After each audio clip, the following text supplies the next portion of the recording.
Welcome back, beautiful and amazing human beings. This is Ukradowski of WeAreChange.org, and yet another edition of What the Hell Really Happened, bringing you all the important news. And that's why in this video we are going to be talking about JP Morgan and Chase being caught with $1.3 billion of coke. You're going to find out which type of coke in a little bit. The oncoming ICE raids as California is giving illegal immigrants free health care now, as well as sonic weapons being used by police against teenagers.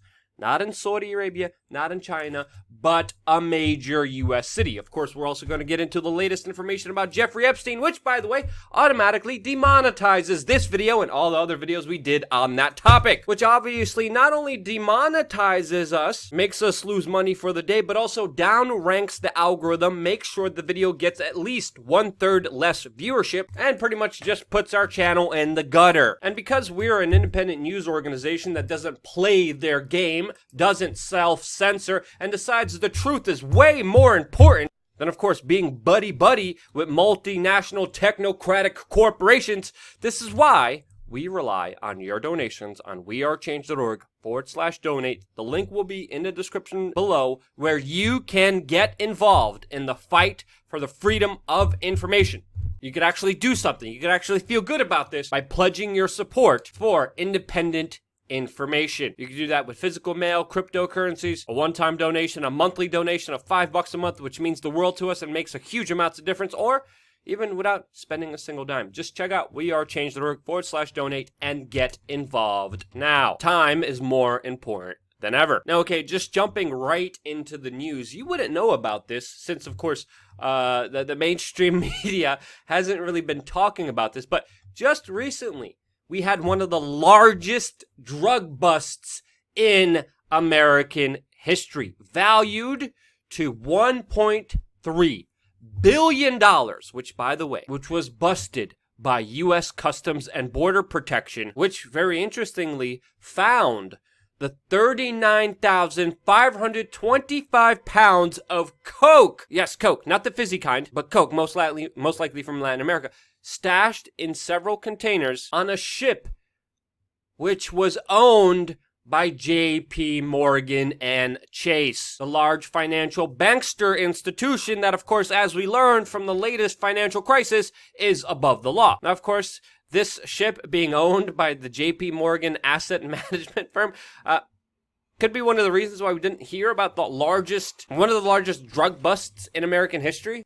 Now, very interestingly, half a dozen of the crew members have been arrested in this bust, and allegedly, the investigation is ongoing by Homeland Security. But just like this story and the countless other stories of CIA planes being caught with tons of cocaine on it, I think we should always be very skeptical when federal authorities are in charge of these investigations, specifically also when they involve large corrupt institutions like JP Morgan and Chase, which of course also declined to comment on the specific story. But yet, it's a very important one that does deserve a lot of scrutiny and a lot more further investigation. Now, in a related story about being too big to jail, we are finding even more. I can't even, like, this is not even a shtick anymore. There's still more information I'm finding out about the Jeffrey Epstein case that is, again, still shocking me. As we just found out more details about how the New York City Police Department let convicted pedo Jeffrey Epstein skip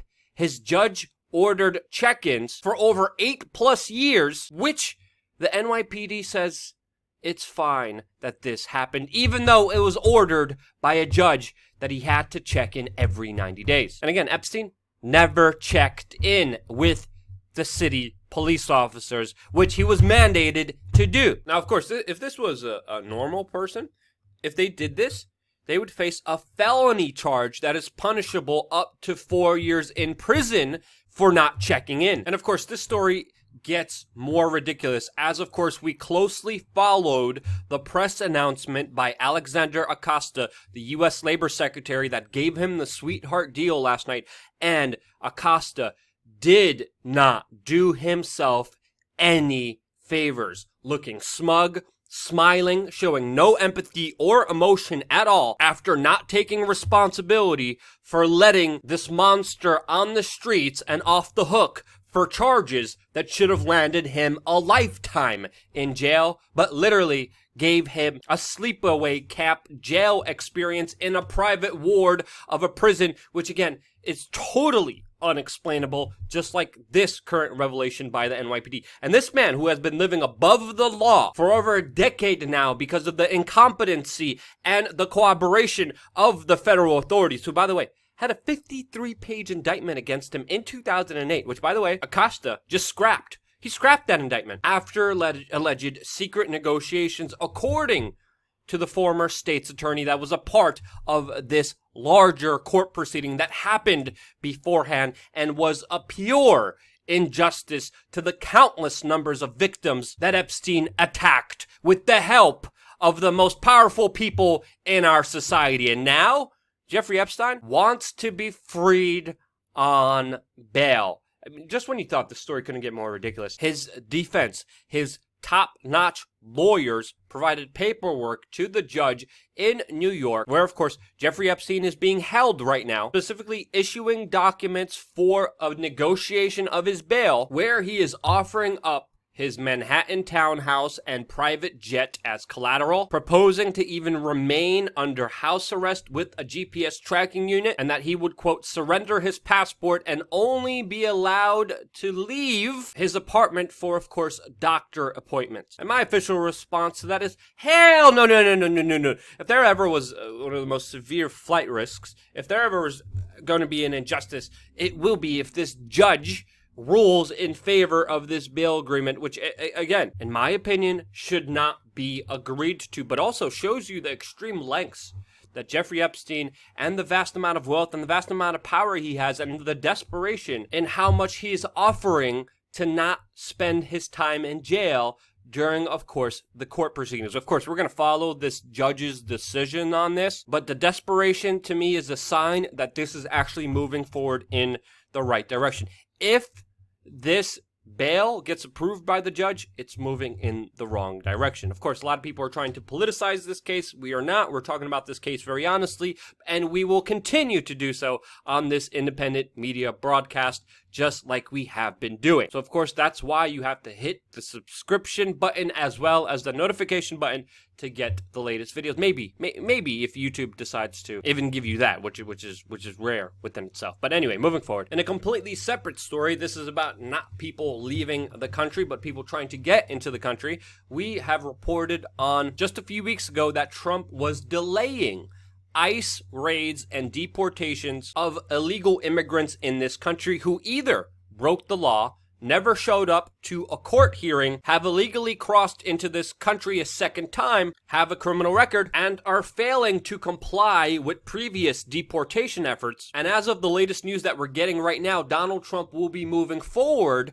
with these deportations, which he has delayed 3 weeks ago, which are set to begin this Sunday. And as the New York Times points out, not the millions that Trump promised that will be affected by, of course, these new latest federal actions against illegal immigrants in this country. Now, of course, immigration is a very hot button topic that, of course, we do not take sides on and decide to report on as honestly as we can. But very interestingly, there are certain narratives being pushed out there about Trump and his presidency, and it's important to point out a lot of the fallacies in the mainstream media narrative and talking points, like the fact that Donald Trump isn't even matching Obama's deportation numbers, which were way higher and bigger than Donald Trump, even though the perception in the mainstream media is totally opposite of that, as well as the number of drone strikes that are being used by both presidents, which, by the way, Donald Trump is actually far exceeding Barack Obama on those specific numbers, which again is another narrative that many people don't seem to understand. The whole left-right divide and conquer agenda has literally people googly-eyed and brainwashed into not understanding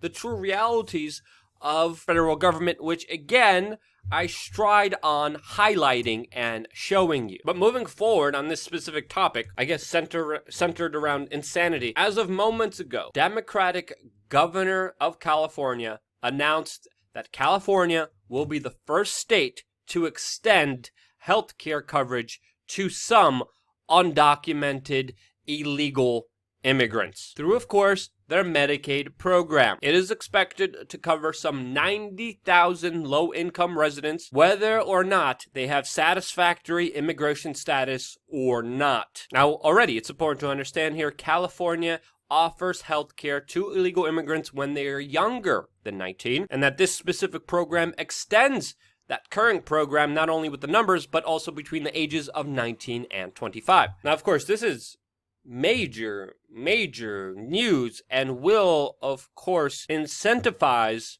more illegal immigration to California, which already as a state is one of the most taxed, regulated, controlled states in the nation, where, of course, many middle-class Americans are either eviscerated or are fleeing the state in droves because of the taxes, regulations, rules, and insanity of the state that tries to extort the wealth of the individuals to pay for government programs like this, which again will only incentivize more illegal immigration, and at the same time, the big pharma medical industrial complex that, in my opinion, is absolutely corrupt. And this in a state where homelessness and mental illness is on extreme levels and only continuing to rise from here. As we have a new article by Time magazine with their title here, quote, "More millennials are dying deaths of despair as overdose and suicide rates climb." Another very important issue that